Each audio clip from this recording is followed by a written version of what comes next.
xam naa ni mosuñu dund lu mel nii donc mu nekk lu nga xamante ni du bés bu nekk lay am ñu ñaan yàlla nag mu jàppale ñu sàmm ñu ba ñu génn situation bi ak jàmm waaye ñaan yàlla baax na mais aussi li ñu ciy gën a génne dafa mel na mooy farlu si fagaru bi maanaam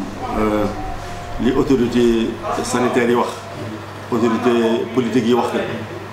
ñu jéem a taxaw ci loolu jéem ko sàmm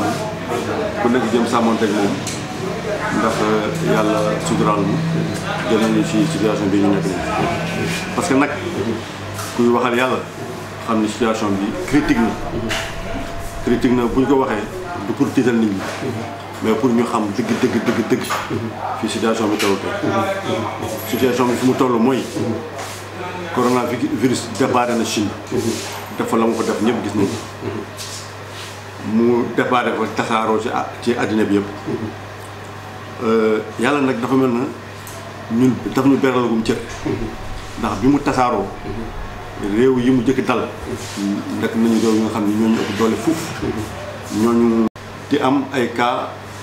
contagion communautaire te loolu moo jar a tiit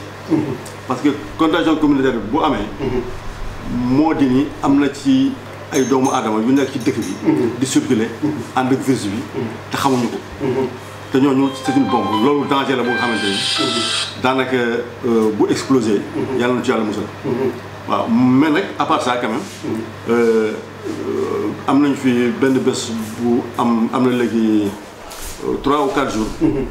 ñaari cas communautaire boobu man ci sama bopp dama doon ragal fan yi si topp mu explosé mais comme li may wax daal yàlla defal ko mën nañu sutura ba malgré ça la situation reste gérable nag du ni noonu rek lay continuer bon donc dañuy li ma waxoon rek gën a fagaru gën a farlu pour que yàlla continuer di ñu defal sutura ndax affaire yi mën a fee par rapport à la contamination communautaire yàlla tere suñu dëkk yu mel na ay Ross Béthio mu nga xamante ne dafa nekk zone de carrefour ku nekk fi daje est-ce que voilà laajul ñu gën a yokk les normes sécuritaires yi. oui parfaitement loolu moom situation la bu nga xamante ni comme ni ma waxee sànq rek lu ñu war a interpeller la lu war a fëgg suñu bopp la ba ñu xam ne ñun suñu bopp ci zone carrefour lañ nekk Ross Béthio zone carrefour la bon léegi sax peut-être arrêté nañu frontière bi yenn situation yu wàññeeku na mais teewul ni war nañu gën a fagaru joxe loxo bi ñuy def nañ ko bàyyi gel yi nañ ko utiliser ku amul soxla ci béréb soxla moo xam ne mënul ñàkk nga toog sa kër loolu daal mooy li nga xamante ni moom laa yaakaar ni bu ñu ko respecté yàlla dañuy defal sutura ñu continuer dox ci dox dafa mel nag kii cas yi ni muy wér bi ni muy yokkoo xaw na daal xel tuuti waaw loolu nag gis naa professeur Moussa Seydi bërki démb mu wax ci wax bu nga xamante ni mën na si sukkandiku ba xel xaw a dal parce que maanaam depuis semaine passée molécule bi nga xam ne mooy la chloroquine ñoo ngi koy commencé utiliser ci traitement curatif te loolu mën na nekk lu dal xel d'ailleurs professeur Moussa Seydi maa ngi koy xool muy wax ni fan yi di ñëw daañu gis cas de guérison yi gën a bare ndax moom commencé na utiliser chloroquine bi te am na si yaakaar effectivement depuis 3 ou 4 jours ñoo ngi remarqué ni bis bu nekk bëgg na mu amoon na 7 te am na 9 cas guéris loolu quand même macha allah mën nañu wax ni dal la xel justement foofu la ñuy duggee ci chloroquine nga wax ñu rek dellu si ñu tuuti chloroquine mooy lan les composants ak dooleem. waaw pour wax ci chloroquine moom dana yomb Sénégal yëpp waxuma sax pharmacien yi mais Sénégal yëpp ndax daanaka ci chloroquine lañu judd ñun ñëpp chloroquine il fut des temps moom lañ daan faje si bu feebar bu ñu wax paludisme daan nañ ko faje curativement maanaam ku paludisme dal ñu jox la ka ngi wér mu am moment bu nga xam ne aussi daañu ko utiliser pour prévention maanaam bis bu nekk da nga daan xëy sa yaay jox la benn niwaakin ni la naangal sauf 6 jours sur 7 donc da nga doon naan sauf le dimanche mu baaxoon lool di aar si buru bu baax ñu demoon nag ba en un moment donné mu am ay résistance maanaam doomu jàngoro bi nga xamante ni mooy Plasmodium falciparum nga xamante ni mooy indi si buru dafa demoon ba ñamee chloroquine bi parce que dañ ko yàggoon di ko utiliser te léeg-léeg daañu koy utiliser utilisation bu baax. maanaam ku ñu ni nga jël bis bu nekk daa jël bis bu nekk. mais am na ñu daawul jël bis bu nekk. loolu mooy indi résistance ba nga xamante ni chloroquine bi dafay plasmodium falciparum bi nga xamante ne mooy indi sibiru dafay dem ba miin chloroquine bi. loolu moo ñu daloon nag ba amatul benn efficacité ci sibiru muy indi ay kaaw neuropalu nit ñi di loru ci sibiru bi. ba tax OMS ni bon comme chloroquine bi di doxatul dañ ko dindi heureusement bi ñu ko dindee amoon nañu ay substituts yu baax yu nga xamante ni moom tamit demoon na ba régler problème paludisme. waaw loolu daal lañ mën wax ci chloroquine bi mais loolu lañ ci mën wax ci chloroquine ak sibiru. waaw mais nag xam nga science moom dafa nekkul lu nga xamante ni dafa am ay acquis mën na am acquis mais du nekk acquis définitif maanaam doo ni garab sàngam faj na lii rek wala mënutul faj lii rek amatul njëriñ non la preuve dox nañu ba tey jii feebar bu bees am ñu gis ni chloroquine professeur Raoul benn chercheur bu xarañ ci français juddoo fii Sénégal moom ci ay gëstoom amoon na ay feebar yu mu daan traité yu nga xamante ni virus bi ko daan indi wala microbe bi ko daan indi mode d'action ci yaramu nit ak coronavirus ni mu agir ci yaramu nit xaw nañ leen mën a méngale moom foofu la sukkandiku ba ni mais pourquoi du ñu xool ndax chloroquine boobu ma daan fajee feebar yi nga xamante ni ñoo ko coronavirus ñoo bokk nit ñuy yëngatoo ci yaramu doomu aadama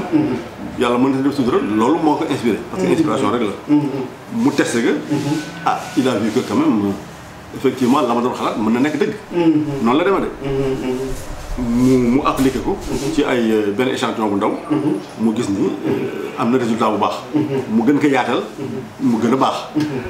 donc loolu la foofu lañ toll nii maintenant nag am na recherche dafa am yoon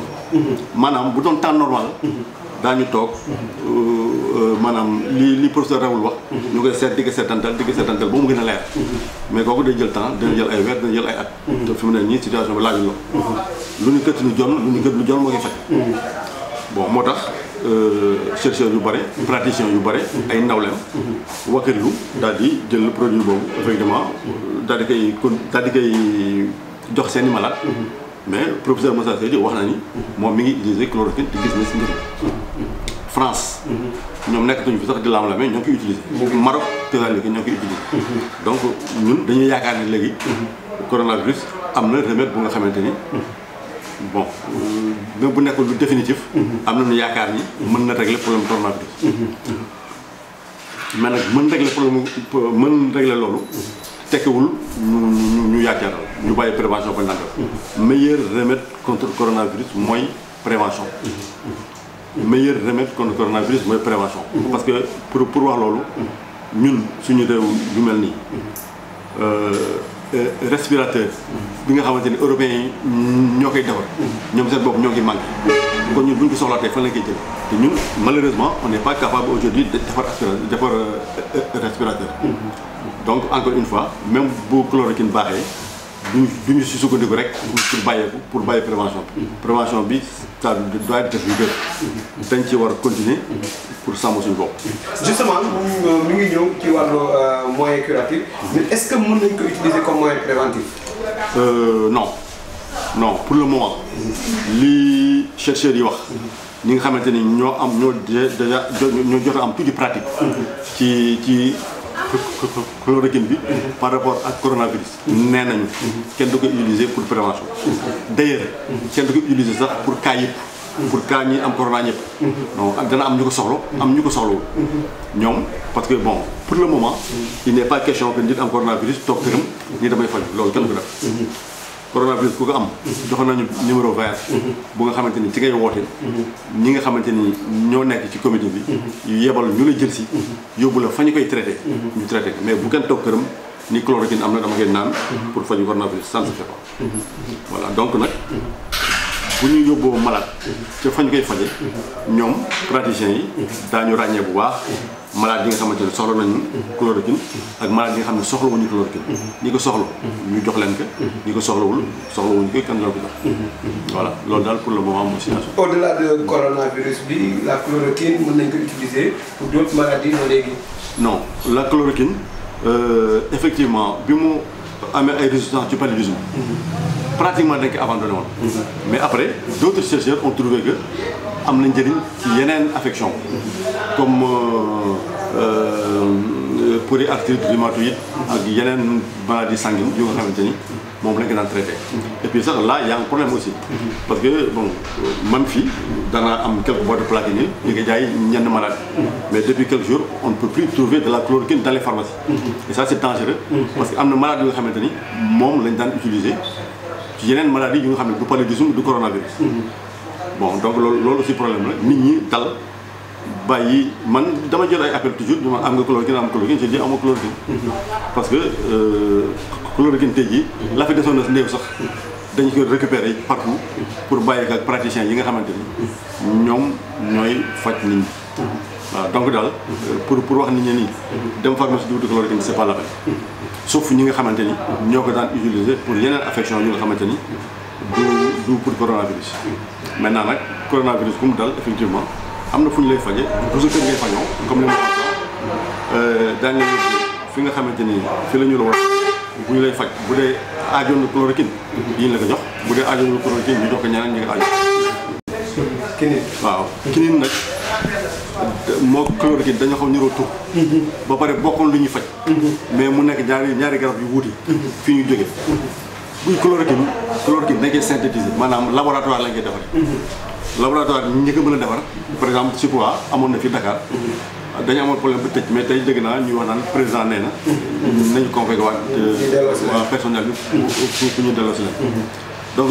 dafa nekk molécule bu nga xam ne dañ koy synthétiser. dañuy dem laboratoire am équipement yi ñu war a am defar chloroquine jox ko nit ñi.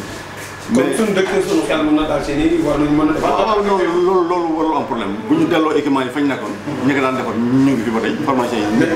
mais foofu est-ce que équation wu amaat les matières yi ñu daan am surtout que léegi ça commence à devenir. une demande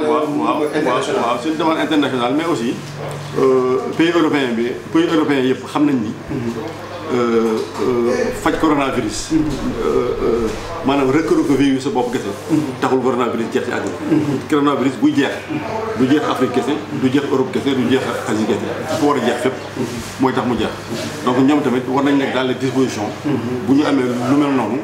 war ko dundal ñu mën ñu si jàppale ba ñu dundal ko mën régler suñu problème. Donc li ma waxoon ci kinin moom dafa nekk beneen garab bu nga xamante ni si biir la daawoon faj mais kenn du ko synthétiser garab buy sax la xam nga tey jii bu doon foofu lañ toll si di xaar garab gi sax ñu koy jëmbat ak di xaar ba mu ñor dina poser problème mais yàlla dafa leen suuta ba chloroquine bi nga xam ne dañ koy synthétiser moom la ñu soxla